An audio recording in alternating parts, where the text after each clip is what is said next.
Hello friends, welcome to my channel. ഇന്ന് ഞാൻ ഉണ്ടാക്കാൻ പോകുന്നത് പഴം പ്രഥമനാണ്. നമ്മൾ ഓണക്കാലമൊക്കെ ആവാറായ സമയത്ത് നമ്മൾ വീടുകളിലൊക്കെ ഒത്തിരി വാങ്ങി വെക്കുന്ന ഒരു സംഭവമാണ് നേന്ത്രപ്പഴം. അപ്പോൾ നേന്ത്രപ്പഴം വെച്ചിട്ട് നമുക്ക് ഉണ്ടാക്കിയെടുക്കാവുന്ന വളരെ ടേസ്റ്റി ആയിട്ടുള്ള അതുപോലെ വളരെ സിമ്പിൾ ആയിട്ടുള്ള ഒരു പായസം റെസിപ്പിയാണ് ഈ ഒരു പഴം പ്രഥമൻ എന്ന് പറയുന്നത്. അപ്പോൾ ഈ ഒരു പ്രഥമൻ നമുക്ക് പഴമൊക്കെ നന്നായി പഴുത്ത് ഒരു കറുത്ത കളർ കയറി കഴിഞ്ഞ സമയത്തൊക്കെ ഉണ്ടാക്കുകയാണെന്നുണ്ടെങ്കിൽ ഒത്തിരി ടേസ്റ്റ് കൂടുതൽ കിട്ടും കേട്ടോ. അപ്പോൾ ആ ഒരു സമയത്ത് ചിലപ്പോൾ പഴം കഴിക്കാനായിട്ട് ഇഷ്ടം തോന്നില്ല, ആ ഒരു ബ്ലാക്ക് കളറൊക്കെ കയറി നിൽക്കുമ്പോൾ. അപ്പോൾ ആ സമയത്ത് ആ പഴം വെച്ചിട്ട് ഉണ്ടാക്കിയെടുക്കാൻ പറ്റുന്ന ഏറ്റവും സൂപ്പറായിട്ടുള്ള പായസമാണ് ഈ ഒരു പഴം പ്രഥമൻ. ഇത് നമുക്ക് ചെറുപഴം വെച്ചിട്ട് ഉണ്ടാക്കിയെടുക്കാം. അപ്പോൾ ഞാനിവിടെ നേന്ത്രപ്പഴം വെച്ചിട്ടാണ് ഉണ്ടാക്കുന്നത്. അപ്പോൾ ഞാൻ 3 നേന്ത്രപ്പഴം എടുത്തിട്ടുണ്ട്. ഒത്തിരി കറുപ്പ് കളർ കയറിയിട്ടില്ലെങ്കിൽ നന്നായി പഴുത്ത പഴം തന്നെയാണ് കേട്ടോ. അപ്പോൾ ഈ പഴം 3 എണ്ണം ഞാൻ തൊലിയൊക്കെ കളഞ്ഞ് ചെറിയ ചെറിയ പീസുകളായിട്ട് കട്ട് ചെയ്തെടുക്കുകയാണ്. അപ്പോൾ ചെറുതായി കട്ട് ചെയ്യണമെന്ന് നിർബന്ധമൊന്നുമില്ല, നമുക്കിത് ഒന്ന് ആവി കയറ്റി വേവിച്ചെടുത്താലും മതി. അപ്പോൾ ഞാനിത് വെള്ളം ഒഴിച്ച് വേവിച്ചെടുക്കാൻ വേണ്ടിയിട്ടാണ് കേട്ടോ. അപ്പോൾ കുക്കറിലിട്ടോ എങ്ങനെയാണെങ്കിലും കുഴപ്പമില്ല, നമുക്കിത് വേവിച്ചെടുക്കാം. അപ്പോൾ ഞാൻ എല്ലാ പഴവും കട്ട് ചെയ്തിട്ട് ഒരു സോസ് പാനിലോട്ട് ഇട്ട് കൊടുക്കുകയാണ്. എന്നിട്ട് ഇതിലേക്ക് ഒരു 1/4 കപ്പ് വെള്ളം ഒഴിച്ച് കൊടുക്കുന്നുണ്ട്.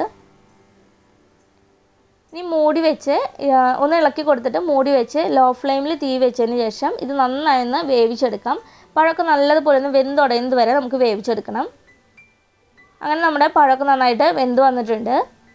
ഇത് ആവി കയറ്റിയിട്ട് നന്നായി വേവിച്ചെടുത്താൽ അങ്ങനെ എടുത്താലും മതി, അതാണ് കൂടുതൽ നല്ലത്. അപ്പോൾ വെള്ളം നനവ് അധികം ഉണ്ടാവില്ല.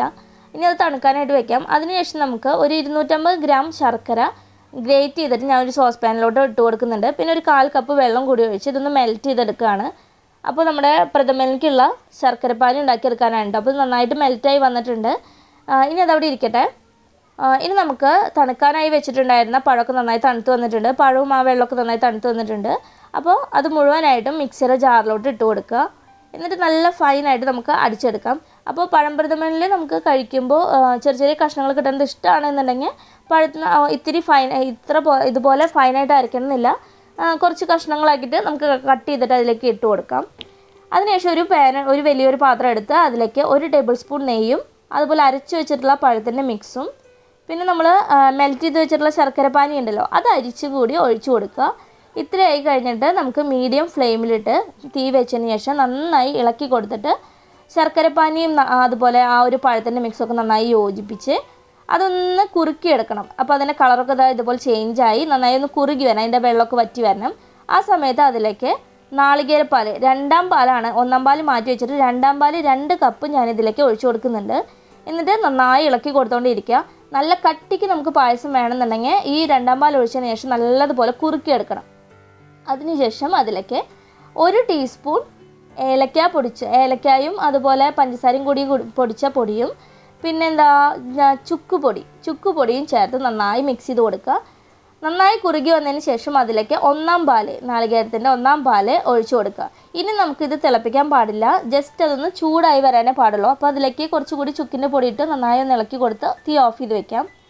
ഇനി നമുക്ക് ഇതിലേക്കുള്ള നാളികേരവും അതുപോലെ കാഷ്യൂ നട്ടും മുന്തിരിയും ഒന്ന് വറുത്തെടുക്കണം, നെയ്യിൽ വറുത്തെടുക്കാം കേട്ടോ. അപ്പോൾ 1.5 ടേബിൾ സ്പൂൺ നെയ്യ് ഒഴിച്ചിട്ട് അതിൽ ഞാൻ അണ്ടിപ്പരിപ്പും അതുപോലെ നാളികേരം കൊത്തിയതും പിന്നെ മുന്തിരിയും ഒന്ന് വറുത്തെടുക്കുകയാണ്.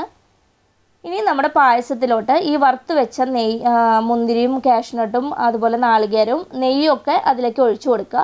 എന്നിട്ട് നന്നായി ഒന്ന് ഇളക്കി കൊടുത്തു കഴിഞ്ഞാൽ നമ്മുടെ പഴം പ്രഥമൻ റെഡിയായി. അപ്പോൾ ഇത്രയേ ഉള്ളൂ.